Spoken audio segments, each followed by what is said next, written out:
Welcome to the Special Collections and Archives at the Mary and Jeff Bell Library here at Texas A&M University, Corpus Christi.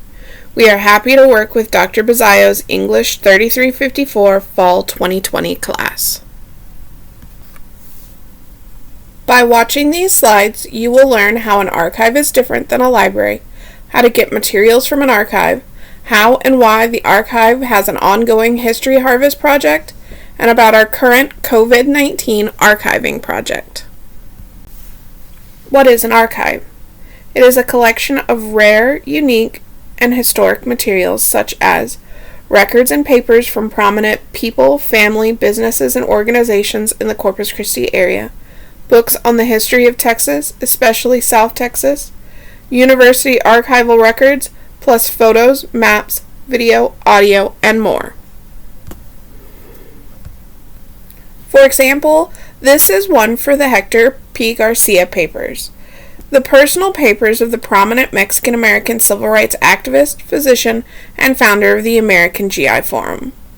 The document you are seeing is a finding aid, and there is a photo of Dr. Garcia from his collection, as well as one with one of the beauty queens from the American GI Forum. A finding aid gives the biographical background of a creator of the collection, what is in the collection, and how it's organized. This slide shows the Charles F. H. von Blücher family papers, another important collection. These are the records of a pioneer family of Nueces County surveyors, spanning 3 generations and documenting the early development of South Texas. This is the entrance to the Special Collections and Archives on the 2nd floor of the Bell Library. The lockers to the left of the door are for researchers' backpacks, jackets, and other belongings. You may have a phone, camera, or other electronic devices. We provide paper and pencils to take notes. Ink is composed of some acids and not allowed near archival material. Upon entering Special Collections, you will need to register. This form contains the rules of use and is a way for us to track your research and contact you if we find any more materials.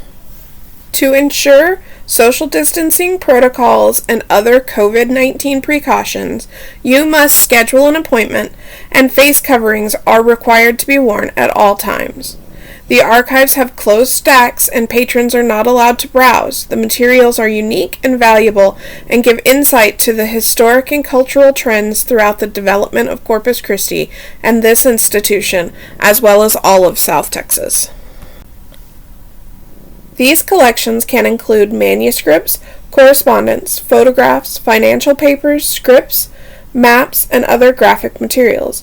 These materials are often old, fragile, and valuable.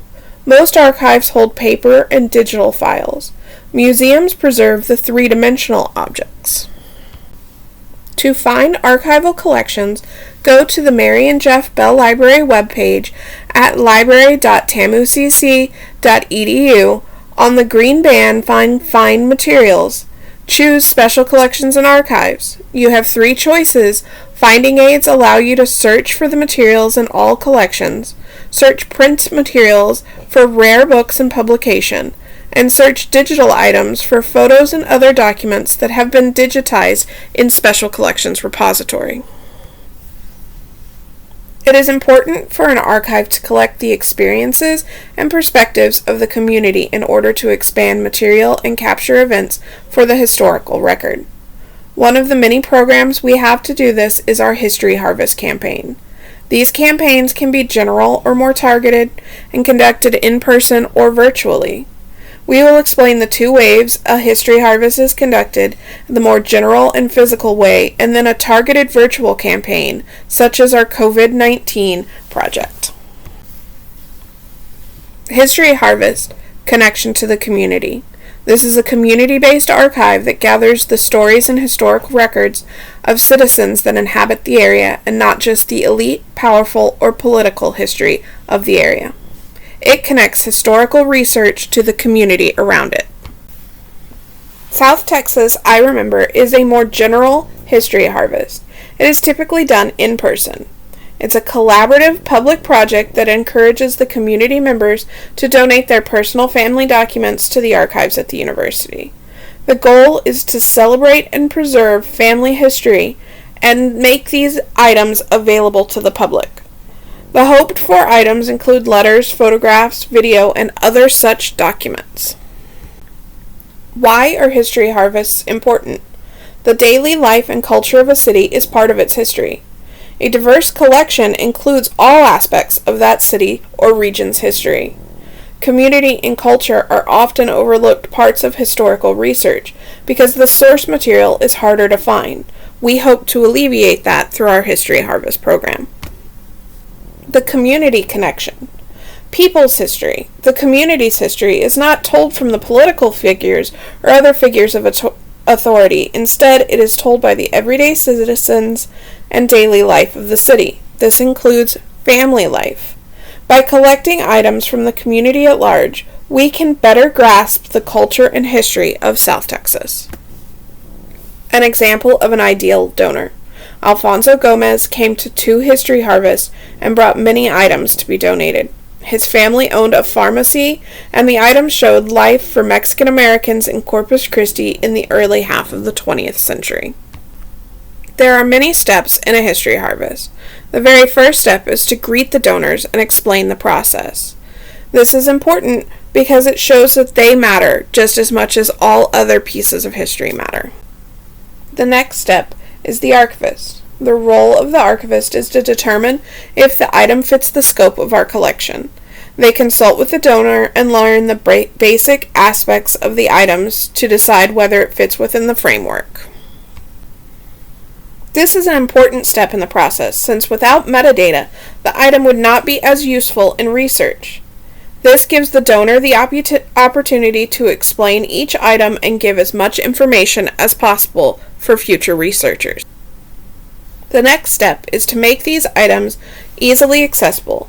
They are scanned upon intake. This enables a broad audience for the items and opens up access to everyone. The donors would also receive a digital copy of their items. While this step is only required if physical items are donated, it is important to show how the item would be packed and preserved for future researchers. Here are some examples of items we have received. These items were gathered from personal collections during general history harvests. The COVID-19 Archive. This is an important project for future research. It is a targeted and virtual way to conduct a history harvest. Documenting the experience. This project invites Islander students, faculty, staff, and the general public to record and preserve their personal experiences through the COVID-19 virus outbreak. Our goal is to document what life was like in the Coastal Bend community during this unique time. What formats can be contributed?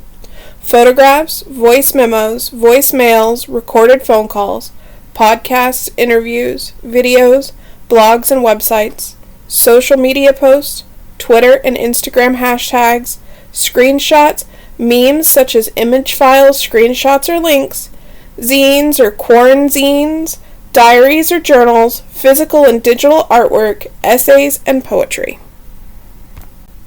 How to document the experience.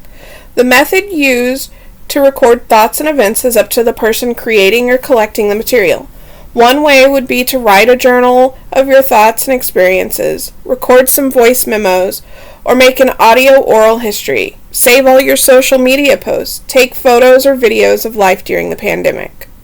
We are interested in stories about the shift to remote learning and work from home environments, the changes in your shopping, travel, and other day-to-day activities, the way you and your friends and family stay in touch during this period of social distancing, self-quarantine, and the challenge of international students and those who have families abroad.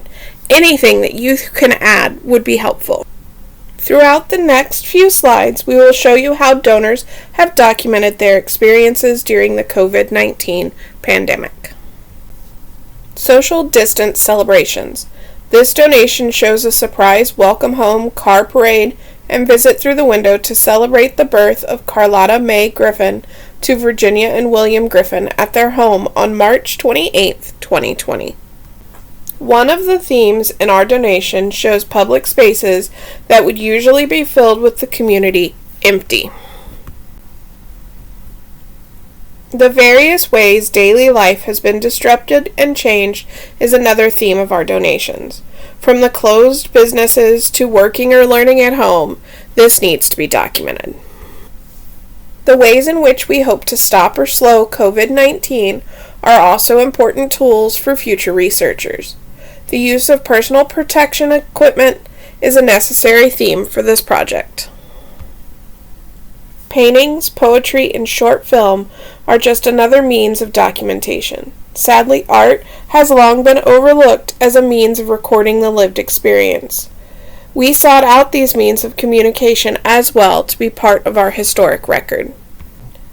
A short film about making a wildlife documentary in your backyard during the COVID-19 crisis by Matthew Austin Taylor.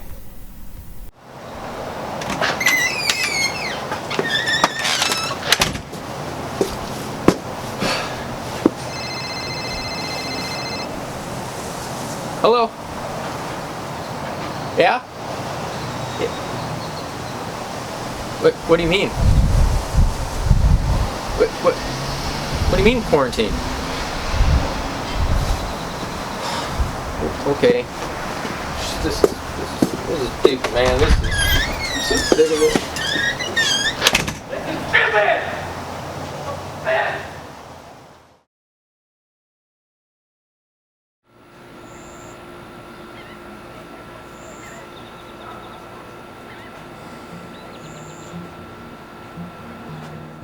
As a wildlife photographer and filmmaker, and everything happening in the world right now with COVID-19, the increasing amounts of quarantines, and even here in Texas, state parks being closed down indefinitely, it has become more and more difficult to partake in my hobby.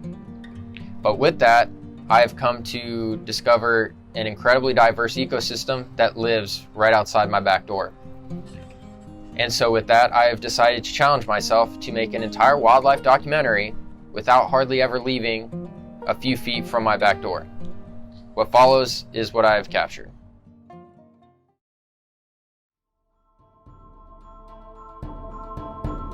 Have you ever taken a moment to step out your back door and looked at a nearby plant?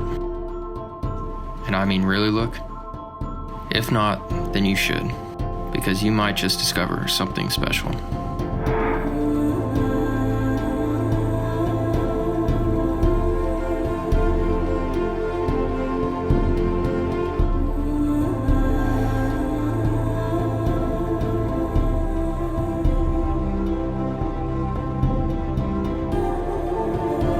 These small cities that surround us play an integral part in the natural world. They are responsible for many things, including the pollination of flowers, the breaking down of decaying organisms, and as a key piece of the overall food chain.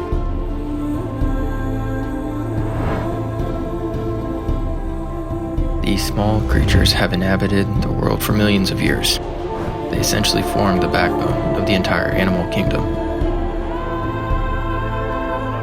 Unfortunately, due primarily to human involvement, these vast populations are declining rapidly.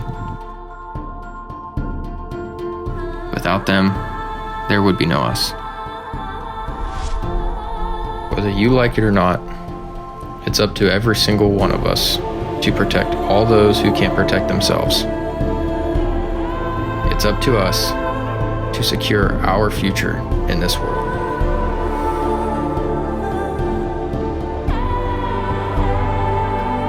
We often pay them very little attention, but I assure you, they are there.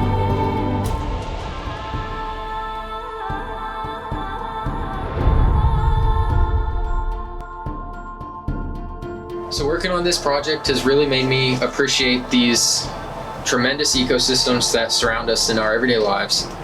And I hope I was able to share with you just a fraction of these tiny civilizations that we often overlook.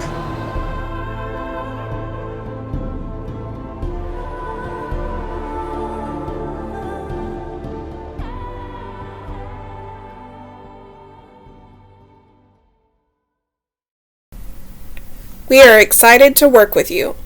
Please contact us via email at specialcollections@tamucc.edu, on the phone by calling 361-825-4500. You can contact us Monday through Friday from 8 a.m. to 5 p.m. You can schedule an appointment, or if you wish to contribute to our project beyond just your classwork, please contact us. Thank you so much. From Mary and Jeff Bell Library, the Special Collections and Archives Department.